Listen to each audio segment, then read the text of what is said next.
Hello everyone, welcome back to Let's Play Kerbal Space Program with me, Lord Cucumber. Okay, so we've got a little rover here. Well, actually we have two.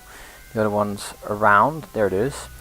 I am just going to take one of these. I'm just going to turn this light on so I can find my way later. There we go, and just switch to the other one. Nope, not that one. This one. There we go. Alright, now I am wondering. Okay, so that's the front end. And if we gas up. Is there a way to gas up on this? How do we move? I have no idea. Is there a way to... Oh, we're still on the brakes, are we? Yeah, that's true. Totally forgot. Okay, we need to figure out where we're going with these rovers, but apparently it would be a good idea to move towards there. 91 or 85 kilometers. I guess 85 kilometers is easier to reach, but I have no idea how. I'm going to take out the brakes. There we go, brakes are off. I'm just going to really slowly maneuver myself. I have no idea how easy this is going to be, so... Well, so far so good. I've never driven this ever in my life, so I have no idea. It's sort of drifting. So gas up a little bit. Oh yeah, there's that little... It wants to go up, and I don't want it to go up at all. I just want it to drive around. Okay, that's just a little bit worrying.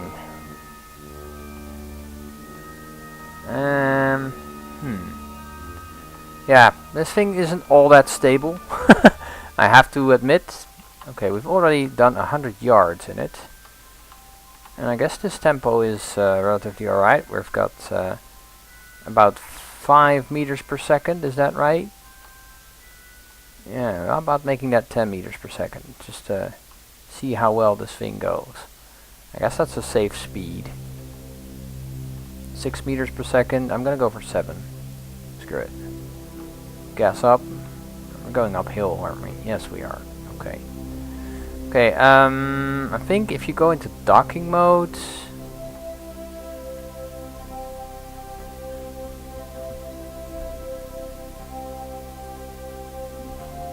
then things will get slightly more controlled. I'm not sure. I'm really not sure, but I think, yeah, this is working out. Okay. Oh, wow. Little bumps in the road. This is gonna be fine. We're moving up. I wonder what kind of things lie ahead. There's this giant crater. I'm gonna try and avoid that. Although we are going for this little hill here. Alright. That's fine. We'll be fine. Need to gas up. Does this do anything? No. The throttle does not do anything. Okay. I guess it's all up to just motion. Motion.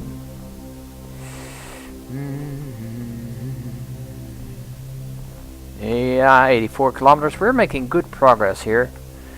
Now this is going to be a video of me driving, so it might not be the most exciting thing in the world, and I might cut it off at some point just to skip ahead in time. See if I can get to my Kerbal friends. Let's see if we can go for 10 meters per second. How well it does on flat surface. So far so good. But this thing being very light, it will probably jump quite well. Or float. Whichever. I think 10 meters is the safest speed I can attain. Any faster and we'll be in trouble. How's our battery charge anyway? Oh, it's pretty good. We've got some excellent battery charge here. Which means we can also drive in the dark, which is kinda nice, because that's something we'll be enjoying later. There we go.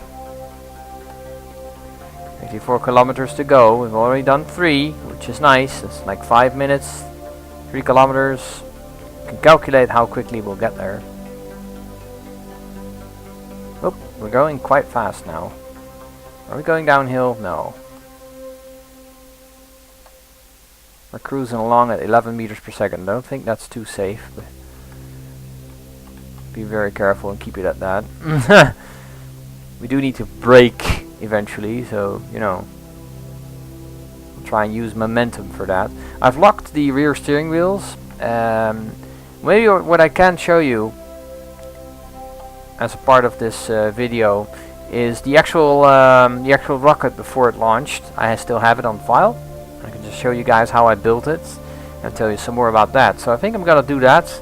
Just paste that in between the driving, and it'll be nice, a nice little intermezzo. So there we go. I'm gonna do that right now, and I'll be back later. So here we are in the rocket building workshop. As you can see, I've built an automated rocket using the Sputnik command pod thing. So basically, it's a rocket without any people in it, Kerbals in this case. I've added some RCS to make landing easier.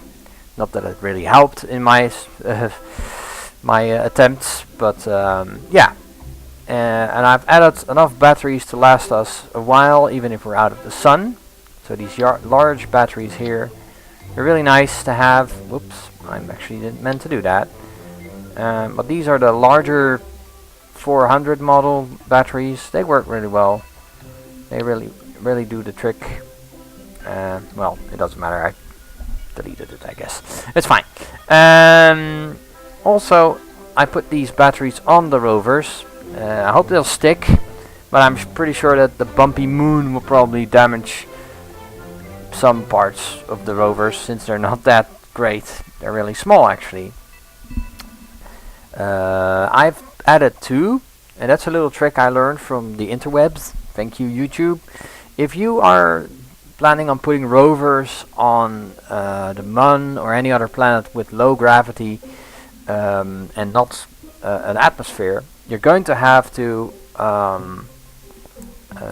well, in any kind of situation, you're going to have to balance things out. But if you have low gravity and no atmosphere, that means you can't brake, not very good anyway, without using your engines, and you're going to have to build something that won't rotate when it comes down, because any weight imbalance is going to be horrible in low gravity situation, and will potentially destroy your payload. So what I did was I added one on each side, so we have a spare should any of these stuff get damaged. I added a sort of self-righting system, which I am pretty unsure of whether or not it will work. Just put that on there, just thinking, well, maybe it'll work. I might make an improved version of the rovers actually, and slap them on the sides of this rocket and see if I can get them to other planets. I've used the large these large boys over here. They're basically the largest available heavy boosters, and I've also used the mainsail with a nice amount of fuel tanks, 3 big fuel tanks to get things up there. And then this stage here, the second stage, is basically to ensure that we get out of Kerbal's orbit and land on the Mun, as I did in the earlier parts. It has had some interesting mishaps. I also added these. They are not really mandatory, but I had to test those for science. So there we go. But yeah, basically the part that landed is the top part, obviously, and it added some nice light landing struts that can take a punch, and that's it. So there we go. That's the whole thing. I also, of course, added some lights on these for a good reason. Lights are important. We need lights. Okay. I think that's it. I think I'll go and return to the rover now. Yeah. Okay, so the design wasn't perfect. I made some nice tumblies down this valley here, and we lost the antenna and some of our solar panels, which is going to take most of the time. It's going to take a lot of time just recharging these batteries trying to get enough juice to get up this hill, which basically is one of our major, I'll show you, one of our major obstacles here. This is sort of a mountain range thing with craters. This is where we want to go, and this is where we are now. So lots of craters in between us and our little Kerbal friends who are still stranded out here. Kind of unfortunate, but yeah, that's the event. That's what happened. This is our landing site here.